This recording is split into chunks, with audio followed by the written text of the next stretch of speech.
Good morning सभी विद्यार्थी 10th standard science 2 के रिवीजन के लिए तैयार रहें और ध्यानपूर्वक इस वीडियो को देखें क्योंकि इसमें से बहुत सारे सवाल बहुत सारे प्रश्न वापस इस यूनिट टेस्ट में पूछे जाएंगे।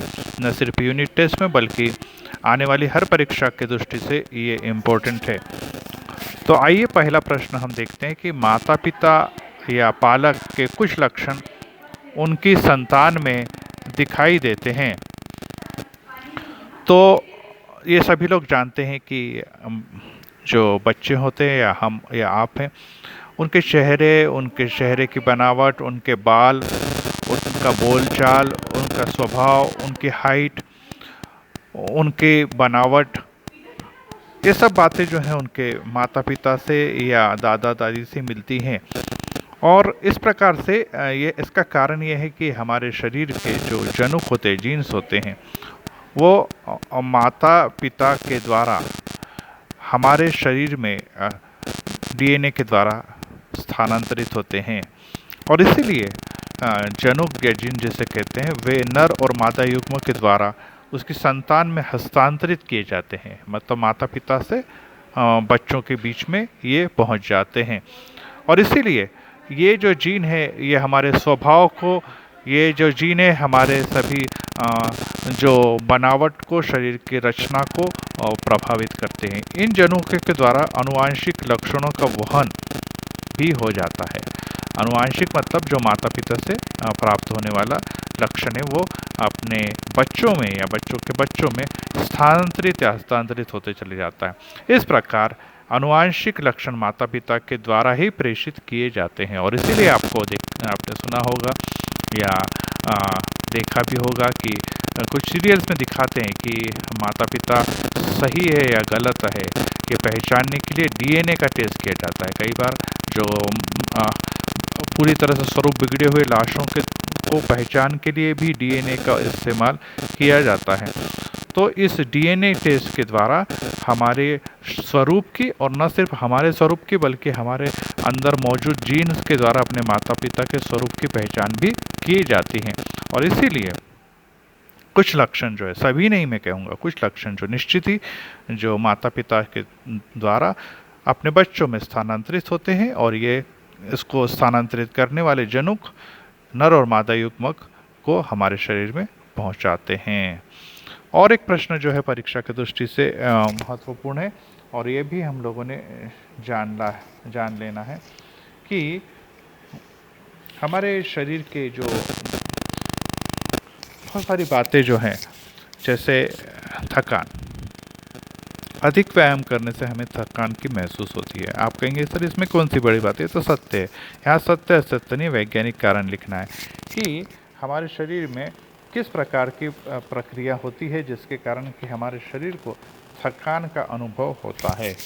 तो इसके अंतर्गत हम देखेंगे कि जब हम कभी व्यायाम करते हैं तो हमारी मांसपेशियों में अनॉक्सी श्वसन होता है। याद रखिए, प्रश्न कई बार रिक्त स्थान में पूछा जाता है कि हमारे मांसपेशियों में या हमारे शरीर के स्नायुओं में कौन से प्रकार का श्वसन होता है, तो वो होता है अनाक्सी श्वसन। अनाक्सी श्वसन का मतलब है कि बगैर ऑक्सीजन के किया जाने वाला श्वसन।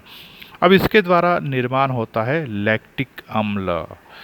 अब ये लैक्टिक अम्ल जब होता है, वो जब अनाक्सी श्वसन करते हैं तो हमारे शरीर में एक विशेष अम्ल का निर्माण होता है जिसका नाम है लैक्टिक अम्ल। इस प्रकार से एटीपी के अणु भी अत्यंत कम मात्रा में ही उत्पन्न होते हैं, अतएव शरीर में ऊर्जा कम बनती है और शरीर में लैक्टिक अम्ल भी नहीं पाया जाता है। तो इसका मतलब ये है कि शरीर में कार्य करने के लिए हमें किसकी आवश्यकता होती है? ऊर्जा की आवश्यकता। ऊर्जा कौन हमें प्राप्त कराता है? ऊर्जा हमें भोजन और उसके घटक प्रदान करते हैं। इस प्रक्रिया में हम क्या कहते हैं? अनाक्सी श्वसन कहते हैं। इस अनाक्सी श्वसन के अंतर्गत कौन सी ऊर्जा निर्माण होती है? एटीपी ऊर्जा निर्माण होती है और एटीपी ऊर्जा हमें कार्य करने में मदद करती है। लेकिन जब शरीर में ऊर्जा कम बनती है तो लैक्टिक अम्ल भी नहीं बनता या नहीं बन पाता, और जब नहीं बनता है तो हमारे शरीर को फिर थकान महसूस होती है क्योंकि हमारे शरीर की ऊर्जा समाप्त या कम हो गई होती है। इसीलिए जब ऊर्जा नहीं होती तो फिर हमें थकावट महसूस होती है। आप सभी लोग जानते हैं कि जो बीमार व्यक्ति है, कमज़ोर व्यक्ति, वो जल्दी थक जाता है। कारण क्या है? क्योंकि उसके शरीर में ऊर्जा की निर्मित कम होती है। इसलिए ये एक इम्पोर्टेंट प्रश्न है जो हर बार पूछा जाता है। फिर उसके बाद ये में वनस्पतियों में पुष्प लैंगिक प्रजनन की क्रियात्मक इकाई है। आप सभी जानते हैं कि पुष्प में स्त्री युग्मक और पुयुग्मक दोनों हो पाए जाते हैं। किसी किसी पुष्प में दोनों एक ही पुष्प में पाए जाते हैं, तो किस में अलग अलग पाए जाते हैं।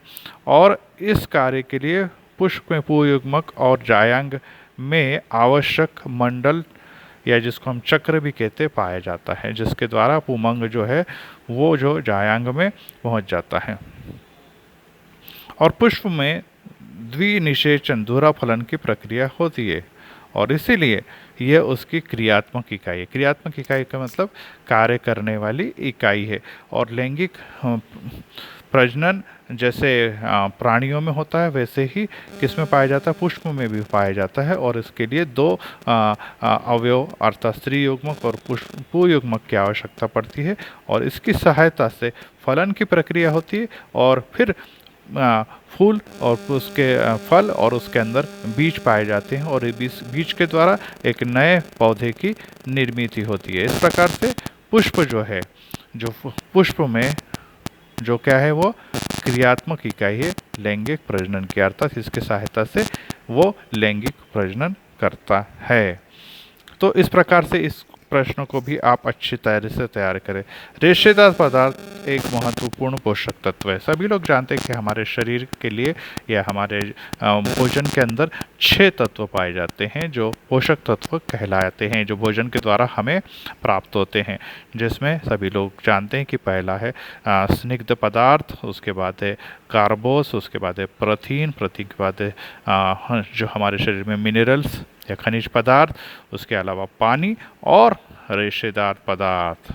अब ये रेशेदार पदार्थ जो है वो हमें भोजन के द्वारा ऊर्जा प्रदान नहीं करते, लेकिन फिर भी इसका उपयोग अत्यंत महत्वपूर्ण है क्योंकि ये अनुपयोगी है ऐसा माना जाता है, लेकिन ये अपाच्य भोजन की उत्सर्जन की क्रिया में अत्यंत महत्वपूर्ण कार्य करता है।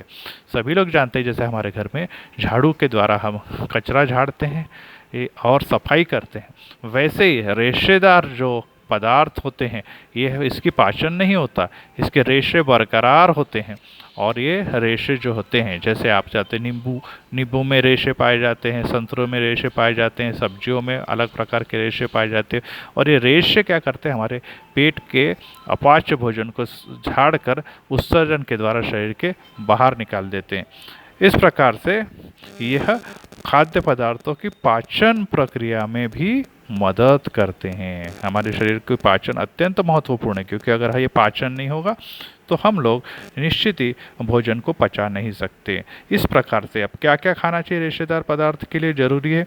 हरी सब्जियां खानी चाहिए, फल खाने चाहिए, अन्य अनाज खाने चाहिए जो हमारे शरीर को क्या देते हैं? हमारे शरीर को रेशेदार पदार्थ देते हैं जिसको हम फाइबर कहते हैं।